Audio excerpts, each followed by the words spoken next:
5 বছর পর ফের ঝাড়গ্রামে ফিরল বাঘের আতঙ্ক। 2019 সালে লালগড়ে দেখা গিয়েছিল রয়্যাল বেঙ্গল টাইগারের। আজ আবার বেলপাহাড়ি থানার শিমুলপালের কটাচুয়ার জঙ্গলে দেখা মিলল বাঘিনী যমুনার। বন দপ্তর যেটা জানাচ্ছে, এই মুহূর্তে আমরা যেখানে দাঁড়িয়ে রয়েছি দেখতেই পাচ্ছ দূরে একটি পাহাড়, যেটি রঙিন পাহাড়। সেই পাহাড়ের মধ্যেই অবস্থান করছে বাঘিনী যমুনা। এখানে বসানো হয়েছে একটি টাওয়ার, যে টাওয়ারের মাধ্যমে বাঘিনীর লোকেশন তারা ট্র্যাক করছেন এবং এই টাওয়ার থেকেই তারা বুঝতে পারছেন ঠিক 1 কিলোমিটার রেঞ্জের মধ্যেই যমুনা অবস্থান করছে।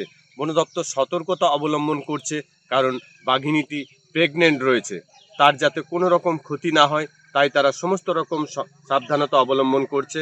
আনা হয়েছে ট্রাঙ্কুলাইজড করার টিম, টোপ হিসাবে আনা হয়েছে খাঁচা এবং গরু মহিষ সব কিছুর ব্যবস্থা করা হয়েছে। উড়িষ্যা এবং ঝাড়গ্রাম জেলার বন দপ্তর যৌথভাবে বাঘিনীকে খাঁচাবন্দি করার চেষ্টা করছে।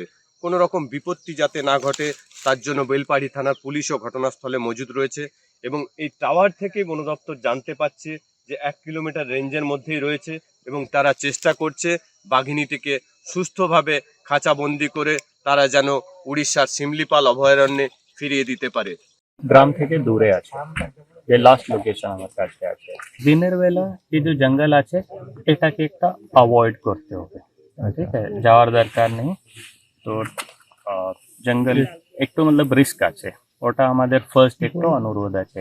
সেকেন্ড আছে, যদি সন্ধ্যা পরে মুভমেন্ট করতে হবে তো এরিয়া তো জঙ্গল লাগু আছে, একটু রেঞ্জ অফিসার বিট অফিসারকে জানাবেন, আমি একটু গাড়ি স্কট এখানে প্রোভাইড করে দেবো। আপনারা জঙ্গলে প্রবেশ করবেন না, অত্যন্ত প্রয়োজন ছাড়া সন্ধ্যার পর বাড়ি থেকে বেরোবেন না। বাইরে বেরোতে হলে দল বেঁধে বেরোন এবং বাড়তি সতর্কতা অবলম্বন করুন। বাঘের কোনো খবর পেলে স্থানীয় বন দপ্তর অথবা স্থানীয় থানায় খবর দিন। 5 বছর পর নতুন করে বাঘের আতঙ্ক ফিরল ঝাড়গ্রামে। 2019 সালে লালগড়ে দেখা মিলেছিল রয়্যাল বেঙ্গল টাইগারের। তারপর গতকাল বেলপাহাড়ি থানার শিমুলপালের কটাচুয়ার জঙ্গলে দেখা মিলল বাঘিনী যমুনার। বন দপ্তর সূত্রে যেটা জানানো হচ্ছে, 11ই ডিসেম্বর উড়িষ্যার শিমলিপালের অভয়ারণ্যে বেশ কয়েকটি বাঘ ছাড়া হয়েছিল, যাদের মধ্যে যমুনা এবং জিনাত নিখোঁজ ছিল। জিনাতের সন্ধান তারা ঝাড়খণ্ডে পেলেও যমুনার কোনো সন্ধান তারা পাচ্ছিলেন না। গতকালই কলার আইডি মারফত বন দপ্তর জানতে পারে বেলপাহাড়ি শিমুলপালে রয়েছে যমুনা। তারপরেই বন দপ্তর অ্যালার্ট হয় যমুনাকে জালবন্দি করার জন্য। এই মুহূর্তে সুন্দরবনের ট্রাঙ্কুলাইজড করার টিম ঘটনাস্থলে পৌঁছেছে।